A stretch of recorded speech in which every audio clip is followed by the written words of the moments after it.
Hey, do you like sports games? I know one guy who does. Sports. There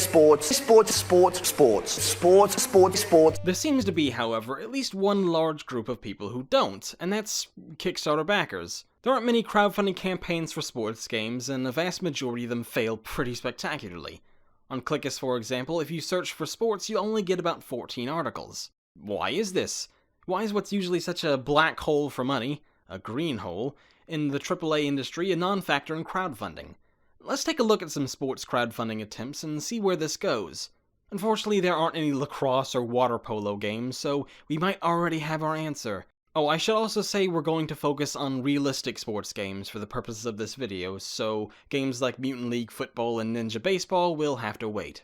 Actually, tell you what, for my follow-up article on Clickist, I'll write about those. Go check it out, it should be up by the time this video goes live. Anyway, back to our spurts games. Perhaps the most famous, or rather infamous, sports Kickstarter was Gridiron Thunder, an Ouya game that raised over $170,000. It was part of Ouya's Free the Game fund, which I can't seem to stop talking about as of late. For yet another recap, Ouya's Free the Game fund was a fund set up by Ouya, the makers of the Kickstarter-funded console of the same name, to fund Kickstarter games. If a Kickstarter hit its funding goal, then Ouya would double the money for a timed exclusive release on Ouya in exchange. The problem with the fund, other than it going ass up when Ouya went bankrupt, is that right out of the gate some developers tried to game the system, and one of those developers was MogoTXT, developers of Gridiron Thunder. Remember that $170,000 I said they raised? Well, they had done so with only 183 backers. Some simple math will show us that means each backer donated 0.000107... wait, no, let's try that again. Each backer donated about $934 on average, which is quite a pretty penny for something that looks like this.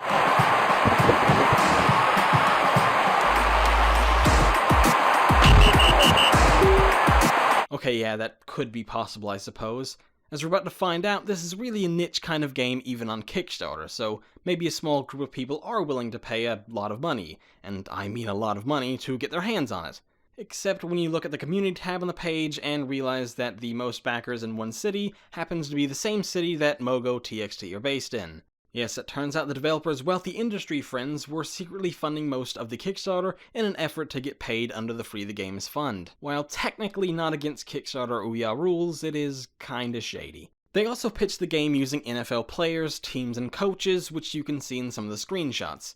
They also hyped up involvement from NFL players as if they were involved with the game, saying, "We just might let you play gridiron football against some of our NFL players and personalities when we launch our online play," in the most condescending way. Although, of course, they didn't have the rights to any of those images, or the teams, or players, or coaches in the game, because the NFL has an exclusive contract in place with EA Sports, and they're not going to break it for this. People really love the arcade experience. They loved being able to pass a ball, they loved being able to kick a field goal, they loved being able to run a ball into the end zone and so forth. So we decided, wow, that's what people really like. Gridiron Thunder was eventually released to mediocre to awful reviews, so it wasn't a total scam.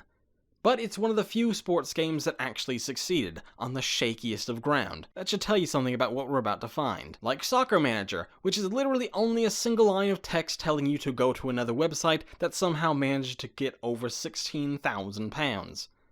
Okay, there's likely more on the page before it failed, but it's since been wiped and there's no archive on the Wayback Machine, so let's just assume it really was just one line and move on. On to Pixel Soccer, which at first glance might look like it's breaking our only realistic sports games rule, but in actuality, once you get past the look, it's actually a pretty solid looking soccer game. I suppose I should be saying football, huh? Funny because though this is a British developer, they keep calling it soccer too. Although soccer games nowadays are getting more and more realistic, the page begins, the old pixelated soccer games still appeal to us in a way we find hard to describe. It's that feeling of nostalgia that takes you back to the days of your youth, where endless hours were spent guiding your favorite team through match after match on your quest to secure the league title. It's not the most accurate or authentic football game in the world, but it's not full of monsters or cars or whatever else either. It's out to bring back the classic style soccer game you'd find on the NES or Genesis back in the day, with a few modern tweaks. It's also one of the more competent looking sports games on Kickstarter, which is surprising because it actually ended up failing. Even after being featured on Kotaku and several Spanish websites, the campaign failed miserably, bringing in only £7,000 of its £25,000 goal. It's a lot better looking than, say, Indoor Soccer Game for PC, which only raised $10. And oh look, there's Soccer Manager again, and just like last one, there's nothing but a single line. Oh, Soccer Manager Limited, will you ever learn? There aren't that many basketball games on Kickstarter, and the only realistic one being funded is Jump Shot Basketball Simulation Unity Reboot. With a funding goal of only $1, 6 people, likely the developer's friends and family, donated $26 to this. Good luck with that. Actually, let's take a look at the game's pitch video, shall we? I did not edit this, by the way, it's how it is on the Kickstarter page.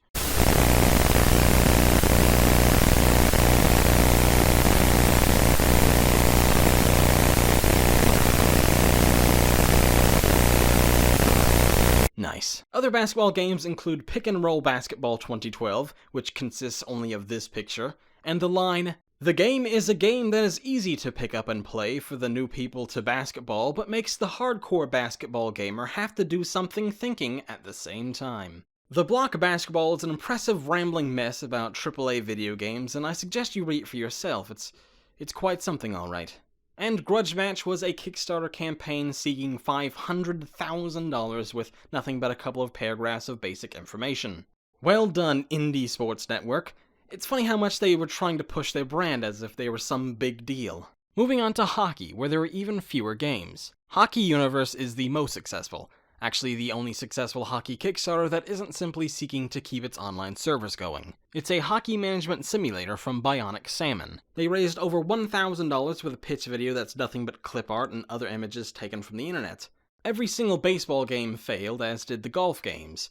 Everything listed under these categories is so unremarkable they're not really worth talking about, honestly. That brings us to American football, ignoring the countless other sports that will probably never see crowdfunding. There's an ongoing football campaign now called Primetime Football that uses assets from other games as well as photos in place of any actual gameplay. Prime Football 18 gives gamers an opportunity to experience the most authentic football experience, says the page, for getting its own name.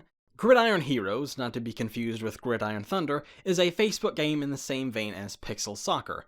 It's a 2D pixel-y football game that emphasizes simplicity and social gaming. Unlike a majority of the games in this video so far, they actually bother to show gameplay and in-game footage and screenshots. Ooh, my, there are a lot of American football games on offer. 47 as a matter of fact, way more than any other category. Now that's American.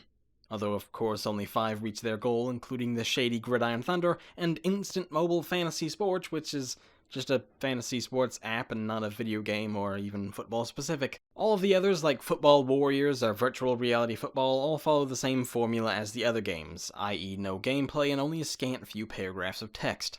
The only competent looking football game that didn't get funded was Axis Football 2016, which kind of defeats itself in the opening paragraph. This past June, which was June 2014, we released Axis Football 2015 on Steam. The gameplay was good, and we are so thankful for the support that the community showed us, but the reality is that Axis Football 2015 came up short in a lot of key areas.